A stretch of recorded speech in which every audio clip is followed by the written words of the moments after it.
wallaay fii lañ ko fekk te xam naa ni incha allah fii lañ koy bàyyi Moustapha ñu ngi lay ziar bu baax a baax di la jox sa wàccuwaay. ziar naa la Fabel di la delloo nuyoo di nuyu Fatou ak Fanta. nuyu également ñoom Charles ñu féete ci ginnaaw ak ñëpp ñi nga xam ne ñoom ñoo ñuy seetaan. ajjuma june ci waxtu wi de tey ñu bëgg a ñëw rek waxtaan xam nga keroog bi ma fi mujj maa ngi lay wax ne la comportement wu takk der yi ak xale yi ci mbedd mi vraiment intrigué na ñu bari. semaine bii nag yàlla dafa def ma jéem cee def ay gëstu un peu pour comprendre lan moo war a tax takk der yi bu ñu jàkkaarloo xale yi mu mel ne ay noon yu jàkkaarloo. waxtaan naa ci ak ay kilifa ci police bi ay commissaire de police ñi nekk à la retraite ak yu demee noonu. ci semaine boobu également ci lañ gis beneen événement xew muy benn policier bu ñu radié. parce que dafa sukkal Serigne Modou Kara Mbacké Noreyni loolu moo tax ma ne police et les valeurs en question. loolu lañ bëgg a waxtaane léegi. d'accord léegi lay doon Moustapha dañuy daal di daw ba régie jël suñu rubrique actualité doog a ñëw yaatal ko.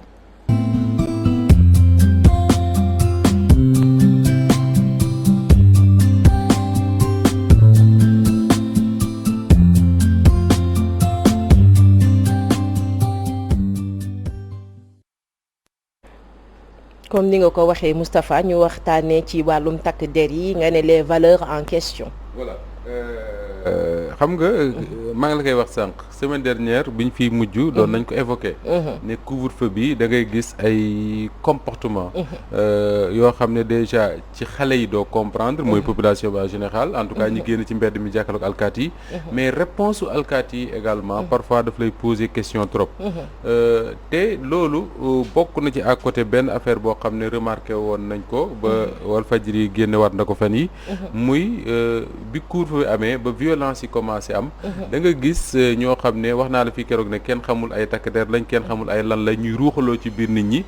di leen agressé ñu bari bind nañ ne ay nervi lañ yoo xam ne dañ leen recruter pour ñuy dal ci kaw xale yi mais à côté de ça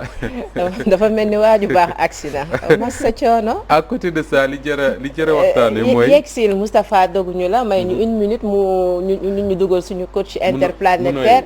kii carrière am jeex na bismillah carrière am jeex na Aïcha bienvenue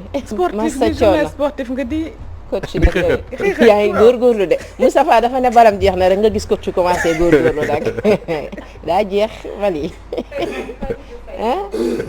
wassa xanaa tey coach tey moom doo xanaa tey waaye sa bés dafa ëpp waaw xanaa tey sànq waxoo dara ziar man de Tëngéej laay jugee Tëngéej te yow fii rek nga dëkk 8h26 ak yoon bu xat alhamdulilah les 3F. waaw kay. yéen a ngi si jàmm. sant yàlla. alhamdulilah. alhamdulilah loo jàppoon chantier yi. waaw. yoon bu xat bi. fii rek. billaahi man léegi APH bi est-ce que APH jaratu na ko. jaru ko. APH. jaratu ko billaahi. ñi nekk ci yoon bi mais xëy na dañoo nekk ci travaux. day raam oto yi dañuy raam. à partir de xam nga fan. à partir de Pikine. ba ñëw ba fii. day raam. est-ce que du travaux yi ñu nekk moom moo ko waral. oto yi daal day raam. mais travaux yi mooy tax ñëpp di jëlandoo péage bi donc day compliqué. day raam dëkk non sincèrement man maa ngi génn sama kër xoolal maa ngi génn sama kër man nii. 6h30. 6h30. 6h30. ba léegi. ba léegi nii. xoolal 6h30 léegi man maa ngi nii soog a yegg si. yaa ngi soog a yegg si 6h30 ba 8h27 minutes. alors coach ñaari waxtu nga def ci yoon bi tey rapidement rek lu ñu war a waxtaanee laataa ñuy delloo. waaw tey la CHAN. di am fële ca Cameroun mais sans le Sénégal. sans le Sénégal. voilà pourquoi. d'accord dinañ ñëw ci kanam tuuti ñu yaatal ko le pourquoi. Moustapha yaa ngi nekkoon fu am solo. d'accord ñu bàyyi alors la nga yéeg ma doon wax donc de bi ma ci gëstu xool lan mooy war a expliquer. suñu police bi généralement bu ñu jàkkaarloo xale yi mu mel ne ñaari camp yu nekk en guerre. or police boobule en réalité li ñu leen sant mooy assurer sécurité wu population yi. ma ci gëstoo nag waxtaan ci ak ay quelques responsables. notamment un commissaire de police xam naa mi ngi may seetaan parce que soppewu petit déj la. ma koy nuyu baax di ko ziar. mu ne ma Moustapha pour nga comprendre un peu les problèmes de la police au Sénégal mu ne il faut nga remonter avant les indépendances bi tubaab yi nekkee. mu ne parce que tubaab bi ñu fi nekkee dafa am lu ñu créé woon tudde ko école fédérale de police. nga xam ne bari na ay Maliens ay Nigériens ay en tout cas l'Afrique francophone yoo xam ne fi leen daan ñëw di leen defar formation mu ne ma à l'époque tubaab bi police bi mu bëggoon c'est pas police buy assurer sécurité wu waa Thiès ak waa Louga ak waa Kaolack ak yooyu mais c'est des police boo xam ne day assurer sécurité wu tubaab bi le pouvoir c'est-à-dire que fexe ba le danger di sori ñi nga xam ne ñoom ñooy colonisateurs yi maintenant ñun ñi nga xam ne ay indigènes lañ peut-être Cheikh Tidiane bokk ci moom Rufisque la dëkk mais ñun ñi nga xam ne ay indigènes lañ c'est pas le problème de la police en fait alors mu ne ma loolu dañ ko bi tubaab bi ñu demee indépendance également il faut comprendre que ne les premiers policiers yi fi am tubaab yi ñoo leen formé donc li ñu doon def avant indépendance moom lañ continuer di def après indépendance cela veut dire quoi que ni ñu doon protéger le pouvoir colonial noonu lañ doon protéger le pouvoir bi nga xam ne moo installé au Sénégal après les indépendances mu ne loolu ci lañ dem ba 1972 ci la Jean Collin def benn réforme pour un peu changer la police mais réforme boobu également li ngay jàpp rek mooy Jean Collin ci tubaab yi la jógee donc su lay def une réforme pour la police ça ne change pas forcément li nga xam ne moom la ñu xamoon or loolu li ma fa bëgg a wax mooy nee na loolu mooy expliquer suñu policiers yi dañuy am plutôt comportement wu ñoo xam ne seen mission mooy écarter le danger pour le pouvoir et non pas protéger les populations est-ce que yaa ngi comprendre li ma la wax c'est-à-dire que quand il y a bu ñu nekkee ci mission assurer sécurité ak yooyu le policier ne se comporte pas comme quelqu'un boo xam ne moom dafa war a xam ne kii mu jàkkaar lool moom moo koy fay son salaire que kii mu jàkkaar lool sa mission première mooy assurer sa sécurité assurer l'ordre mais day nekk plutôt quelqu'un boo xam ne dafay repousser le danger pour bañ a àgg ci le pouvoir mu ne ma loolu moom la ñu hérité ci tubaab yi te moom la ñuy doxal ba léegi mu ne ma li ngay comprendre rek mooy foofu mooy on n'a pas police bi nga xam ne moom moo conforme ak suñu société ni muy doxee on a plutôt une police boo xam dañ ko hérité ci tubaab yi di ko defee exactement ni ko tubaab yi defee mu ne xoolal par exemple soo gisee les nominations au niveau de la police mu ne ma généralement ñi ci ëpp les commissaires de police par exemple c'est des nominations mu ne ma nomination cela veut dire quoi que ni le président mën na nommer ku ko neex mu nekk commissaire alors suñ la nommé nga xam ne yow dañ la nommé da ngay souvent redevable ki nga xam ne moom moo la nommé mu ne loolu mooy expliquer très souvent yenn comportement yi quand un régime politique est là tu as l'impression que ni cette police-là au lieu d'être au service de la nation et des Sénégalais dafay nekk au service d'un pouvoir politique et ça complique certainement le travail de la police mu ne ma beneen bi mooy les policiers que nous formons au Sénégal souvent dañuy nekk des agents de répression plutôt que un éducateur parce que nee na le policier en fait c'est un éducateur c'est quelqu'un boo xam ne war na mën a gis Cheikh Tidiane Gomis muy jàdd yoon ci tali bi mu woo ko delloosi ko wax ak moom mais fii boo seetloo le plus souvent da ngay gis nit apprenti car rapide xam nañ dara policier tëgg ko mbéj ci tali bi mu daanu alors que amu ci benn droit parce que nee na ma amul benn école de police à travers le monde bu ñuy jàngalee ni ñuy dóoree nit on n'a pas ils n'ont pas le droit de violenter les gens boo demee fi mu ne nii dans les pays européens un policier bu violenter quelqu'un dans certaines conditions mais dañ lay poursuivre mais ñun ba léegi malgré réforme yi nga xam ne def nañ ko à la police malgré avancées yi technologie am ak yëpp malgré njàng meeg yëpp ba léegi on a des policiers yoo xam ne ils se comportent généralement comme des agents de répression mu ne ma en résumé la police que nous avons nuroowul ak police bi nga xam ne moom la suñu société soxla moo tax souvent xale yi également bu ñu jàkkaarloog policiers yi ñu mel ne ñu jàkkaarloog ay ennemis donc il y a un travail à faire à ce niveau te loolu bi ma koy expliquer ci moment boobu ci l'affaire du policier Pape Bouba Diallo am muy policier bi nga xam ne Serigne Modou Kara dafa demoon fële ca palais Djily Mbaye ci Louga policier bi sukkal ko image yi boo ko gisee forcément da nga naan mais attends comment est-ce que un policier en tenue mën a sukk ni ko waa ji defee noonu man ma laajtee ñu ne ma en fait waa ji il faut nga comprendre d'abord que ni c'est un talibé de Serigne Modou Kara c'est-à-dire que c'est pas xam nga ci murit yi bari na ku nekk ak sa Serigne affaire yooyu c'est pas quelqu'un boo xam ne il est éloigné de murit la bu éloigné de Serigne Modou Kara c'est un talibé de Serigne Modou Kara son grand frère est dans l'entourage direct de Serigne Modou Kara donc ça explique un peu waa ji ni muy réagir mais li am solo mooy d'abord tous les policiers dañ naan la l'institution bi nga xam ne moom mooy la police du sukk ci kanamu kenn l'institution bi nga xam ne moom mooy la police sukk ci kanamu kenn donc waa ji bu solee tenue sukk ci kanamu Serigne Modou Kara pour l'institution police ça pose problème mais est-ce que jaroon na ñu àgg ci une sanction bu dem jusqu'à la radiation c'est ça la grande question parce que tey radiation boobu lu mu indi mooy créer benn élan de solidarité autour du policier Pape Bouba Diallo nee nañ sax Bougane Gueye Dany recruter na ko di ko fay le même salaire bi ko police daan fay diggante ñaari fan yi dajal nañ ci lu mat fukki millions ou bien 20 millions la ñu wax ak ay kër auto et tout may ko waa ji pourquoi parce que y a une communauté boo xam ne ñoom dañu sentir ne muy les mourides dañu sentir ne à travers ce policier là xëy na ñu ko rajee jubluñ ci yoon loolu mais ñoom dañu sentir ne à travers ce policier là ñu rajee attaqué nañ directement seen foi ñoom attaqué nañ directement seen communauté ñu ne ñoom ñooy jóg défendre le policier ils sont dans leur droit de défendre le policier mais li ma doon wax rek mooy que ni en réalité dafay reposer rek li ma commissaire de police boobu doon wax mu ne suñu police est-ce que ànd na ak suñu ay réalité parce que tey Cheikh bu ñu waxantee dëgg rek policier bii la ñu gis mais le président Macky Sall bu demee Touba day si jot les procureurs les magistrats ñeneen ak ñeneen ñun ñii ñëpp journalistes que nous sommes dañuy dem suñu kër sëriñ si dañuy si jot dañuy sukk loolu la ñu xam on a des sentiments mais exactement parce que en réalité on n'est pas descendu de la planète Mars donc bu ñu amee une police boo xam dañ ko hérité des tubaab une république boo xam dañ ko hérité des tubaab république boobu wax ne suñuy ay croyants suñu ay foi suñu religion et tout nañ ko génne complètement teg ko à côté nous sommes dans une république laïque soo solee tenue amoo droit sukkal kenn day poser problème parce que nit ki am li mu gëm mënul bu dee xëy si Walfadjri bu ñëwee ba ci buntu bi dindi ko teg ko fa su génnee jëlaat monté non on se déplace on réagit on fonctionne ak foi bi nga xam ne moom la ñu am tey jii li ma leer mooy bu ñu doon radier tous les policiers yi dem Touba wala feneen di sukk di raam ak di si jot mais police bi day jeex ça c'est sûr il y a des images de commissaires de police yoo xam ne da nga leen di gis ñuy si jootal seen ay sëriñ ak yu mën ci doon ak am na ñoo xam ne sax parfois da nga naan tey jii le ministre de l'intérieur bi nga xam ne c'est le premier flic du Sénégal muy Antoine Félix Diome li ma leer bu demee Touba day sujjóot parce que taal bi murid la donc c'est des choses yoo xam ne il faut que suñu république bi xaw ma nag comment on va le faire il faut que suñu république bi intégrer ces réalités là parce que bu ñu ko intégré wul radier le policier Pape Bouba Diallo là nañ ko ne il ne faut pas s'arrêter à lui te boo continuer di nga rajo ba rajo le ministre de l'intérieur di nga rajo ba rajo le président Macky Sall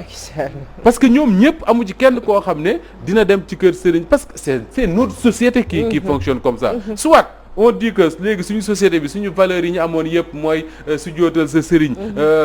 jox ko cër ak nangam yooyu yëpp baaxul nañ ko dindi sànni nekk yeneen nekk ay tubaab finalement mu jeex wala ñu ne on va construire une république avec des valeurs yoo xam ne ci suñu société bi lañ ko jëlee valeurs yooyu jàpp nañ ne bonul dañuy continuer de fonctionner moom parce que tey su fekkoon ne valeurs yooyu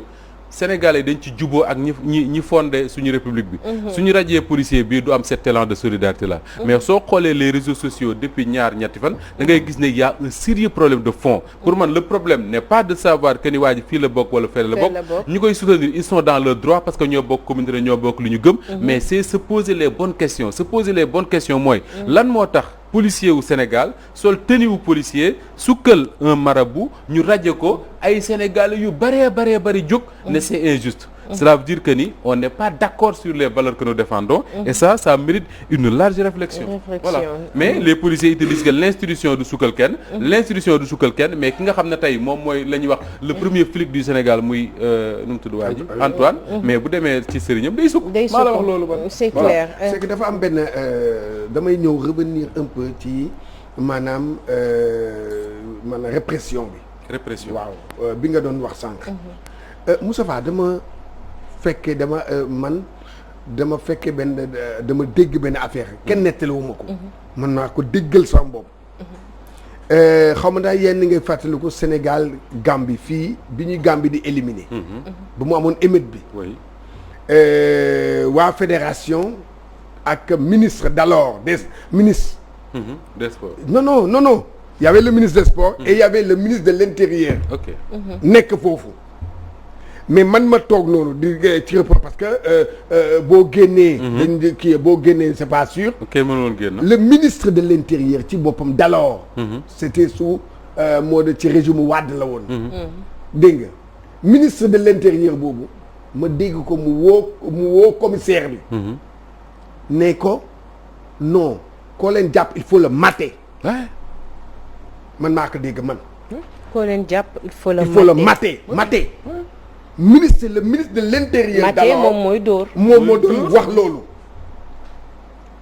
et souvent dama koy gis ki bu ñu va bien allo ñan ngeen jàppale non acca il faut ngeen dóor leen. xam nga loolu. loolu bu fekk ne le premier. parce que maintien de l'ordre ne veut pas dire dóore par force. voilà tu as vu xam nga foofu. kon yow loolu ngay wax. c'est que en réalité dans leur formation. il faut est-ce que du ci foofu la répression bi di amee maanaam ci formation bi. plus que la formation c'est-à-dire que formatage c'est-à-dire que ni ñuy formater le moom laa lay wax sénégalais moom dañ koy formater ak violence dafa mel ni. voilà parce que mater quelqu'un pourquoi parce que su ñuy utiliser ay bombes lacrymogènes ak yu demee noonu c'est justement pour disperser ay foules. pour dàq ay ñu leen di kii ak yooyu. yenn saa ñu yor seen kii yooyu pour se protéger. mais quand même quand des policiers waxuma un policier. mais quand des policiers en viennent. jàpp ponkal mu toll ne je sais pas ponkal amul fi. nu ko neex teg. jël yat. ça je l'ai vu ces images là ñun ñëpp gis nañ ko ay policiers. jàpp ponkal jël yat di dóor mais ça pose problème parce que parfois dañuy fàttali ne ki ñuy dóor sax xëy na borom njaboot la xëy na dafa am ay doomam ay yu nekk këram di ko xaar suñu imaginer sa doom ñun ñi ñëpp mën nañ génn ci benn mu dal ñu regarder sa doom image yooyu mu dox ba dal ci bëtam mu gis ko mais daf koy traumatiser à vie mais yooyu dañ ci war a bàyyi xel mais Moustapha balaa ngay xam nga ñoom man fi ma ñoom fi ñu leen war a former moom mooy maanaam ñu teey avant que ñuy ki réagir mais ñoom duñ la may temps réagir non doo expliquer voilà loolu la xam nga problème bi foofu la nekk mooy que maanaam li ñu dugal seen bopp waaw boo taxawee dem nañu boo taxawee par exemple dama lay jox benn exemple waaw dama lay jox benn exemple ñun ça nous arrive ci stade yi da ngay ñëw ñuy wàcc suuf pour dem def suñu liggéey kii bi ñëw ba saa taxaw au lieu que mu demander yéenay ñan ba ngeen bëgg kii nii ou bien xam bu ñu laaj nañ ko ne ñun journaliste lañu bu sax mu ne ay génn leen seen carte mais non commencé acca pousse leen rek dóor xam nga loolu ñooñu man def naa niñ leen comme ni nga waxee ni leen formaté la woon la violence dégg nga l'agressivité xam nga yooyu moom mooy tey boo jéye yu bëri nag ci stade yi ak ci manifestation yi ñoom la parce que ñoom ni ñuy réagir la. imagine ce qui s'est passé à Demba Diop. drame Demba Diop. waaw foule am na. jàppante am na. mais bu policiers yi sànni ci kaw lacrymogène mais nit ñi fu ñu jëm dañuy tëb. très bien voilà. xoolal boobu et il y a eu beaucoup de drames ci voilà noonu donc pour dëggal li nga wax nii dafa am benn image bu ma ci jot a dund jamono bi Abdoulaye Wade di falu ñu stade bii la ñu demoon pour mu def près de Léopold Senghor alors policier bi fi mu taxaw comme li ngay wax léegi bu bousculade amee moom matraque bi rek lay jël bu bousculade bi amee day dugal loxoom fenn bës mu ne kër et puis mu taxawaat tranquille defu ko woon benn problème alors man depuis at yooyu yëpp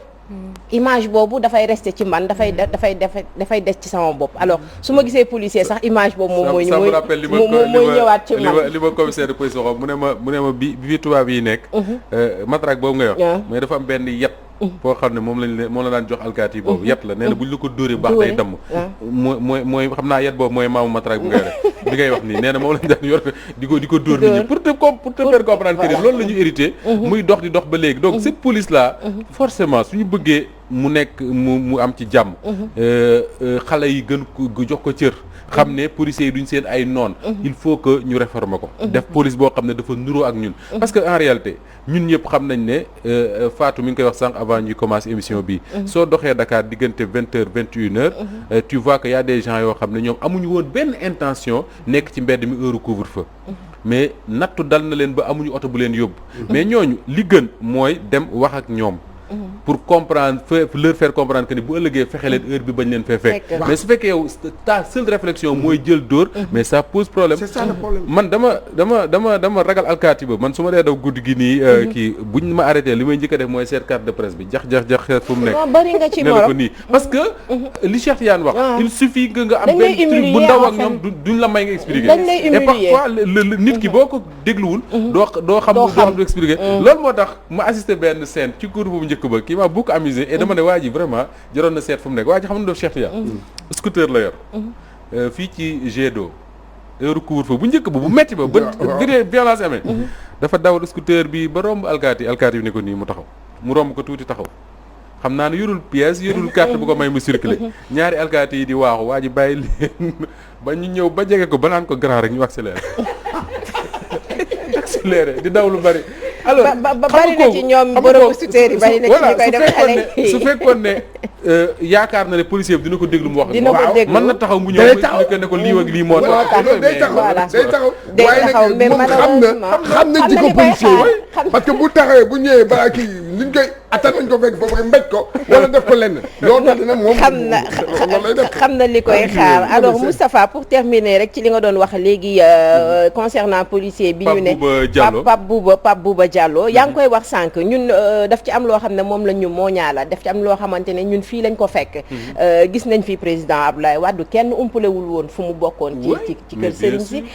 daawul toog ci kaw sëñ bi di toog ci kaw xëy na da tout le temps da ko doon jox respect bi nga xam ne da nga naan gis sax bu daan seeti Serigne Saliou da ngay gis Serigne Saliou di insister pour mu toog ci kaw di ko def nii loxo mais du ko nangu te pourtant à l'époque moom moo doon la première institution du pays. Merci beaucoup. Voilà tey jii le président Macky Sall moom mooy la première institution du pays li ma leer man mu leer ma mooy président Macky Sall bu duggoon Touba ci salle fekk fe benn fauteuil nekk fa sëñ Mountakha toog bu ñëwee ci suuf lay toog ci loolu leer na léegi est-ce que dañ koy rajee déedéet voilà donc le gars man je dis dans l'absolu man xaw ma police comment ils définissent leurs sanctions d'ailleurs démb ci guddi rek maa ngi ci waxtaan ak benn commissaire de police mu naan ma sanction mu dafa am nuñ koy ay étapes yu ñu koy defee mais li nga war a jàpp rek mooy l'institution ne s'agenouille pas mais l'institution du sukk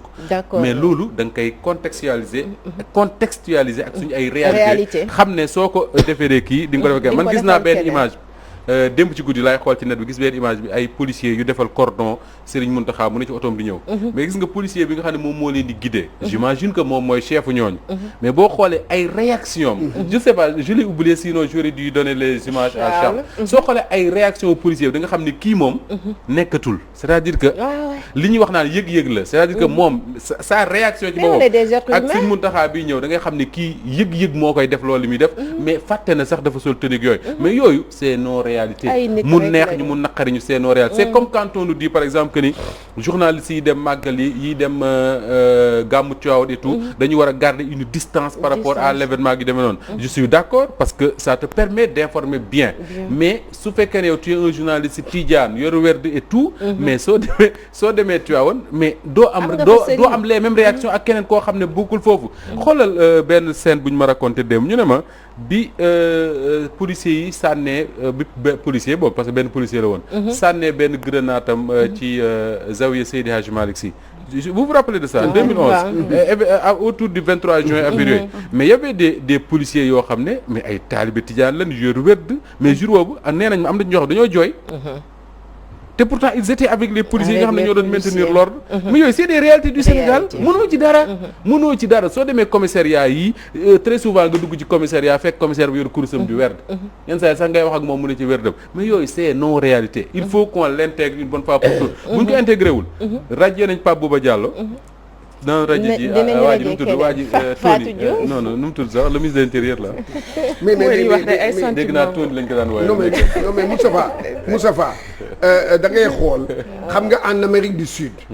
presque président yu bari ay militaires la ñu woon bu pape bi daan ñëw ñoom dañ daan sol seen tenue comme par exemple ay marais ay kii na mais dañuy ñëw di koy di sukk di fóon kiyam le prince Albert bi muy kii di ñëw bi muy kii ak pape bi boobu dafa sol tenue kii bi mais daf ko ñëw defal noonu xam nga mooy mais le roi du Maroc waaw les hommes de tenue dañ koy sukkal waaw waxuma sujootal dañ koy sukkal voilà loolu laa lay wax xam nga mooy li ngay wax rek bien vrai que institution du ko waaye nag institution xam lu may wax man dama ne li tubaab di wax ne rek moom mooy dégg nga précédent dangereux bi muy commencé la ñu waroon jóg wax waaye dañuy bàyyi benn muy dem ñaar dem ba benn jour rek ñu xëy rek sanctionné xam nga loolu kiwul parce que yéen a ngi koy wax ki njëkk a commencé di sukkal Abdou Diouf la ba am na journal benn journal xaw ma lan français ba sax moom ne xaw ma le temporel xaw ma lan la temporel. Temporel bi dafa siggi dafa sugg. le spirituel. waaw le spirituel. noonu la ko titré woon. donc xam nga am na yoo xam ne dégg nga démbale woon. te beneen bi Cheikh lu ñu bàyyiwul xel mooy le policier Pape Bouba Diallo. xam nga dañ ko sanctionné parce que dafa sukkal Serigne Modou Kara ñu ràjjee ko. en fait loolu la ñu wax xaw ma ba xam y a d'autres raisons mais en tout cas loolu la ñu wax mais est-ce que imaginer nga que ni ci biir police bi bari na ay dizaines de Pape Bouba Diallo. ñu mel ne moom. ces gens-là tey ils vont se sentir concernés. par cette histoire-là c'est comme ce qui arrive à la presse parfois. parfois nga dal ci benn journaliste. yeneen journalistes yi c'est pas parce que dañ ci bëgg a dugg mais parce qu'ils se sentent concernés par ça. c'est-à-dire que ils se disent que ni c'est moi en fait. il y a beaucoup de policiers yoo xam ne tey gisoo leen mais d'ailleurs boo demee Màggalu Touba nga dem ci gàmm yeeg yooyu. mais souvent da nga gis ay daayira yu jóge police. police day am na daayira ay daayira gendarmerie daayira armée tous ces gens là mais ñooñu da nga léegi nooy def da nga bëgg ku ci am daayira dem sol tëneem di jàng ay xasaayit nga sanctionné ko kon de réew mi dina jeex. dañ fay gis ay boromi tenue sol seeni tenue dem ziyaare ji benn sëriñ bi ñu duggee dañ doon jàng seeni xasida mën nañ ko wax sëriñ Abdou Karim Mbacké lañu doon ziyaar léegi man problème bi est-ce que foofu la est-ce que du lu mu doon Serigne Modou Kara te ñu gis ne fan yi passé yépp am nañu coow ak moom voilà parce que bu fekkee loolu rek la li ñuy bañal ñi war nañ ko bañal ñële damay gën a indiwaat beneen laaj bu may laaj parce que tey jii ci presse su tey jii dañoo ne police génn na nee na que du loolu moo tax ñu radier ko parce que moom dafa def abandon de poste dafa def abandon de poste am na beneen tamit kii bu mu def loolu moo tax ñu radier ko léegi man la question que je me pose parce que loolu laa bëgg gëstu mooy que abandon de poste boobu ak loolu ñuy wax ak sujjóot bii lan moo jiitu lan moo njëkk lan la ñu war a sanctionner non sujjóot bee njëkk parce que sujjóot bi mu koy def d'accord sujjóot bee njëkk Djily Mbaye donc certainement il était dans le cadre de son travail beneen bi mooy est-ce que abandon de poste boobu pour tudd ci presse parce que gis naa ko est-ce que c'est pas lié au fait que bi mu sujjóotee y a eu beaucoup de trucs voilà c'est ça le problème mais man j'ai lu quelque part que ni les policiers si boppam ñi ko xam ils disent que je rapporte ce que j'ai lu ils disent que waa ji c'est un policier modèle c'est-à-dire que xamaluñ ko yenn détails tout cela fait que Cheikh Tidiane li nga posé dafa solo mooy police bu xëyee suba wax ne dafa radier nit la police a une direction des relations publiques c'est-à-dire que ils doivent expliquer aux gens mais duñu xaar nit ñi parce que affaire bi communication loolu la mënoo def rattrapage du ñu xaar merci c'est ça loolu la wax ci ne lii moo tax parce que tey ce sera difficile nga dindi ci bopp Cheikh Tidiane wala nga dindi ci bopp ki ñu seet que ni radiation bi c'est pas lié ak li mu def fële d'autant plus que bi mu ko defee la police avait déjà eu une réaction par rapport à ça buñ ko fàtte donc qu'on nous dise maintenant que ni abandon de poste laak yooyu j'ai l'impression que on cherche des prétextes affaire dafa circuler gars yi bàyyi noonu soog a andi loolu mooy danger bi ñoom dañu parce qu'ils ont vu les réactions. voilà ñoom dañu waxoon teel a bu doon loolu la. bu dee loolu la. attends parce que loolu tamit il faut ñu xool ndax loolu la. bu dee loolu la woon. mënoon nañu teel a bi affaire bi amee rek. waaw ñoom ñu réagir automatiquement ne kii. ça n'a rien à voir ça n'a rien à voir abandon de poste la def mais affaire bi dafa daw ba moment bi xam naa nag ils ont reçu comme ni nga pression il y a la pression sociale il y a la pression des autorités parce que forcément la pression religieuse mais la pression religieuse nee na gars yi nag bu tax ne de attends il faut que parce que xam nañu nu gars yi di fonctionner est-ce que abandon de poste boobu nga xamoon boobu ngay wax est-ce que su fekkee dañ ko war a sanctionner radier mooy sanction bi waaw abandon de poste bonne question bonne question est-ce que pour abandon de poste dañuy radier quel abandon de poste et puis dafa am procédure dafa am procédure avant ñu lay sanctionner avant ñu lay radier bien sûr foofu buy armée bi gendarme di foofu day am procédure am na sax commission de discipline moom laa lay dafa am procédure booy topp ba nga dem ba après ñun soog nag jël décision non c'est trop facile de dire abandon de poste radiation alors loolu bëgg nañ ñu indil ñu ci ay leeral de toute façon dinañ ci indi ay leeral inchallah c'est trop facile alors dañuy daal di dem sport jërëjëf Moustapha. am na solo gërëm ñaan na la Fabel yow tamit di sant ñi nga xam ne ñoom ñi ñuy seetaan yëpp. tey nag dañuy gërëm particulièrement franchement ay kilifa yoo xam ne ci suñu police bii la ñu nekk. am ñoo xam dañ cee nekkoon ñoo xam ne facilement da nga leen di woo ne leen dama bëgg a waxtaan ci nangam. mais ak cawarte na ñu wax la ci li nga xam ne moom nga ci bëgg a xam yëpp te xamoo ko. et ça nous aide un peu à éclairer parce que mënoon na ñëw toog fii di wax loo xam ne jëlewuñ ko fenn. après ñoom ñi koy seetaan dañ naan kii li muy wax fu mu ko déggee. am na ci ñu baax Moustapha boo dajee ak ñoom ñu ne la Walf Fadjri bon mais am na ci ñoo xamante ne moom des fois yaa ngi wax ba ñu ko yaa ngi wax non ma damay wax sama dëgg baax na rek yaa ngi wax dem naa ba Thiès dem naa yoonu Thiès pour répondre à la question de Cheikh Yane koo xam ne man mënuma douter ci gën koo xam police parce que depuis 1972 moom mi ngi commandé ay policiers nee na ma dans l'échelle des sanctions abandon de poste ne signifie pas radiation. Abandon de poste ne signifie pas radiation. Voilà déjà voilà. mu wax ba pare ma wax mu bëgg a wax yow comme li nga wax. non leeral bi non c'est que man dama bëggoon leeral ñoom ñoo wax loolu attends la police moom loolu la ñu génne ci presse bi tey ñoom nee nañu abandon de poste la léegi man ma doon laajte yàlla nga kii ma léegi est-ce que abandon de poste dégg nga loolu radiation xaj na radiation d'accord dafa mel ni gars yi gërëm bu baax moom mi may waxal ni parce que nag wax dëgg yàlla mënuma tudd turam ba ndax voilà xam nga rek dëkk bi dafa xaw a mais kilifa la goo xam ne xam na bu baax a baax fi li muy wax fan la ko teg parce que bari na ci ñoo xam ne ay ca Fatou nañu jéem am kii image